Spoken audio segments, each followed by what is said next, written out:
Hello दोस्तों, कैसे हो आप। हमारी कहानियाँ देखने के लिए हमारे चैनल को सब्सक्राइब जरूर कीजिएगा और हाँ, बेल आइकन को दबाना मत भूलिएगा। मीरा डरी सहमी सी तेज दौड़ रही थी। मीरा के हाथ पैर फूलने लग गए थे, वो बहुत डर गई थी। और मीरा के पीछे 3 लोग भी दौड़ रहे थे। वो तीनों मीरा को पकड़ना चाहते थे और मीरा अपना पूरा जोर लगाकर तेज दौड़ रही थी। अगर मैं आज इन तीनों के हाथ लग गई तो यह मुझे कहीं मुंह दिखाने लायक भी नहीं छोड़ेंगे। अरे क्या कर रहा है बबलेश, जल्दी से पकड़ ले। अगर यह आज हमारे हाथ में आ गई तो हम तीनों को मजा ही आ जाएगा, अन्यथा हमें सजा भी मिल जाएगी। तो आइए जानते हैं कि यह कौन थे ये 3 लड़के जो लड़की का पीछा कर रहे थे और उसे हासिल क्यों करना चाहते थे। ये कहानी आज से 3 वर्ष पहले की। एक प्यारा सा गांव जिसमें चारों तरफ हरियाली का मौसम था और गांव के लोग कच्चे मकान में रहते थे। इस गांव में एक परिवार में मीरा नाम की लड़की रहती थी। मीरा की मां की मृत्यु कई साल पहले हो गई थी और मीरा का लालन पोषण उसके पिता ही करते थे। बेटा, मेरी तो एक ही इच्छा है कि तुम्हारी शादी हो जाए। अगर बाबा मैं शादी कर लूंगी तो आपको खाना बनाकर कौन खिलाएगा और आपके लिए आलू के पराठे कौन बनाएगा। मैं आपसे दूर रहना नहीं चाहती बाबा। अरे बेटा, ऐसे नहीं कहते हैं, शादी करना बहुत जरूरी है। वैसे भी बेटी तो एक पराया धन ही होती है। वो बातें कर रहे थे, तभी एक गांव का आदमी रामू काका के घर पर आ जाता है। वह रामू काका का दोस्त था। अरे हाँ रामू, तुमने सही कहा, बेटी तो पराया धन होती है और मैं इसी के लिए तो आया हूँ। तो देरी किस बात की पूर्ण, तो जल्दी से बता दो किस काम के लिए आया है। मुझसे अब रहा नहीं जा रहा है। अरे मैं तुम्हारी बेटी मीरा की शादी के लिए आया हूँ और बड़े खानदानी लोग हैं वह। अरे पूर्ण, तूने तो आज सोने पर सुहागे वाली बात कर दी।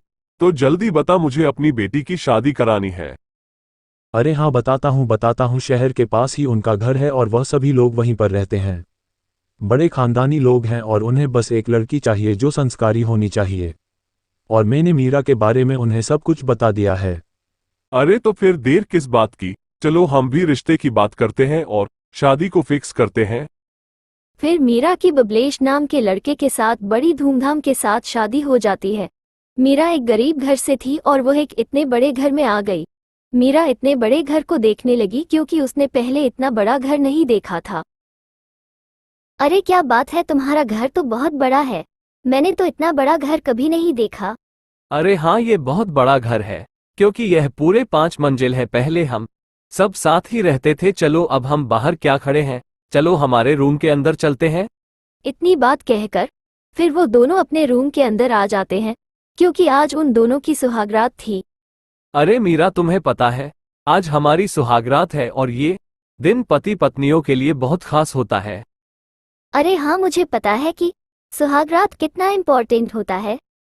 फिर वो दोनों बातें करने लग जाते हैं और धीरे धीरे काफी रात हो जाती है और फिर वो दोनों सो जाते हैं क्योंकि आज उनकी सुहागरात थी। लेकिन मीरा को नहीं पता था कि उसके साथ क्या होने वाला है। फिर अगली सुबह हो जाती है। अरे मीरा, मुझे ऑफिस के काम से बाहर जाना होगा। रात को ही बॉस का फोन आया था और हाँ, मुझे 2-3 दिन लग जाएंगे आने में। ठीक है, लेकिन जल्दी वापस आना, तुमसे दूर रहा नहीं जाएगा। इतनी बात सुनकर बबलेश वहां से चला जाता है। जब बबलेश बाहर पहुंचता है तो उसके दोनों भाई बाहर खड़े हुए थे। अब तुम अंदर जा सकते हो, हमारा प्लान सक्सेसफुल हो गया है और तुम भी अपनी प्यास बुझा सकते हो।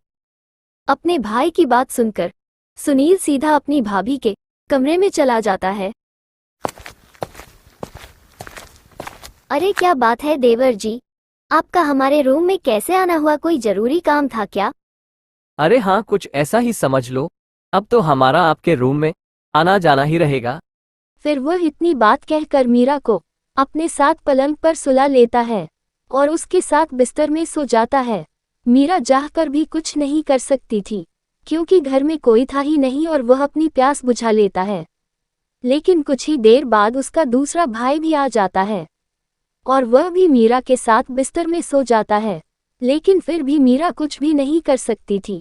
मीरा के आंखों में आंसू व दर्द के सिवा कुछ नहीं बचा था। उसकी जिंदगी एक पल में ही नरक के समान हो गई थी। अब मीरा चाहकर भी कुछ नहीं कर सकती थी। अब मैं यहाँ पर नहीं रुक सकती हूँ, नहीं तो ये लोग मेरी आत्मा को भी अपवित्र कर देंगे।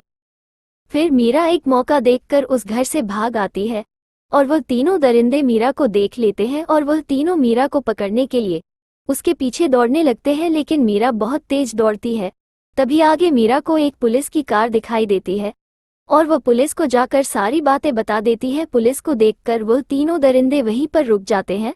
फिर पुलिस उन्हें गिरफ्तार कर लेती है।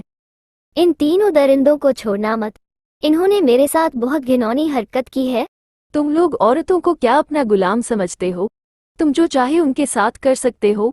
औरत एक काली का रूप भी ले सकती है जब उसे पर कोई विपदा आती है। कभी डरो मत, डर का सामना करो स्टार्ट और हो उस गए डर थे को ही इस कॉलेज में। एक नंदिनी नाम की लड़की वहां पर खड़ी थी। तभी कुछ देर बाद पीछे से वासु वहीं पर आ जाता है। उसे वो लड़की अपनी गर्लफ्रेंड पूजा लगी। वह नंदिनी को पीछे से गले लगा लेता है, लेकिन उसे नहीं पता था कि वो पूजा नहीं नंदिनी है। फिर वासु नंदिनी को गले लगाकर प्यार भरी बातें करने लग जाता है। आई मिस यू पूजा, मुझे पता नहीं था मैं तुमसे इतने दिन दूर कैसे रह पाया। अब मुझसे तो एक पल भर ही नहीं रहा जा रहा। जब वासु उस लड़की का चेहरा देखा है तो वो डर जाता है, क्योंकि वो पूजा नहीं थी, उसका नाम नंदिनी था। आई एम रियली सॉरी, मुझे माफ कर दो। मुझे लगा मेरी गर्लफ्रेंड पूजा होगी, लेकिन वैसे तुम भी बुरी नहीं हो। अगर तुम चाहो तो मैं तुम्हें अपनी पूजा के रूप में देख सकता हूँ।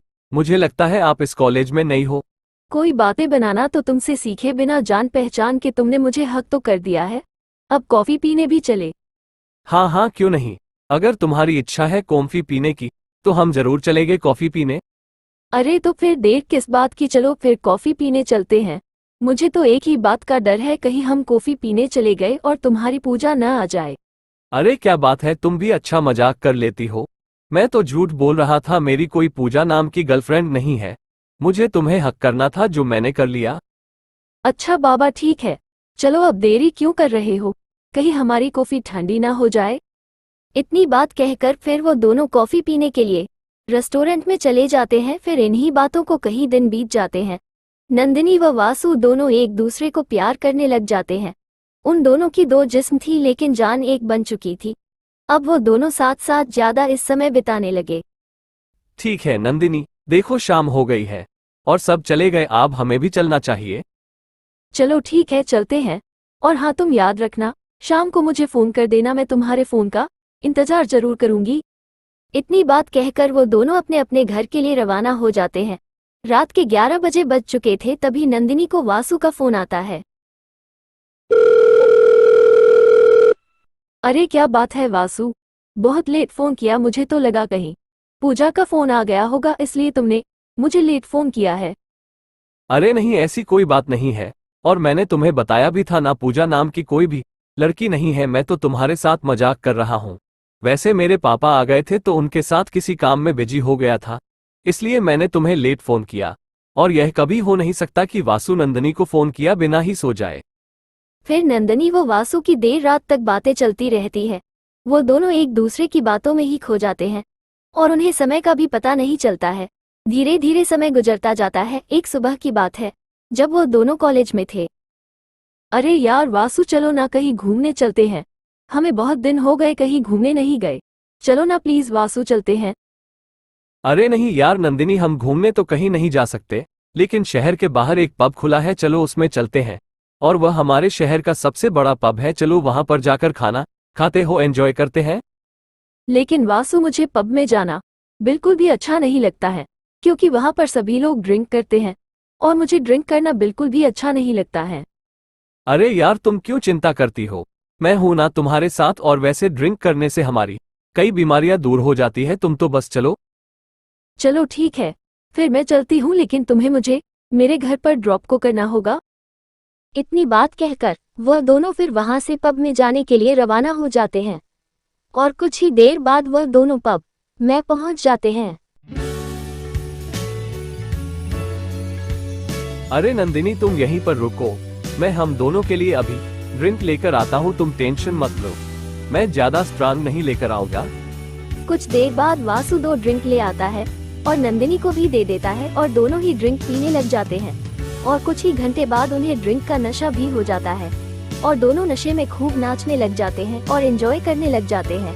फिर वो दोनों थक जाते हैं और वासु नंदिनी को अपने घर पर ले आता है और दोनों वहीं पर सो जाते हैं, क्योंकि नंदिनी को नशा हो गया था और उसे कुछ भी मालूम नहीं चलता है।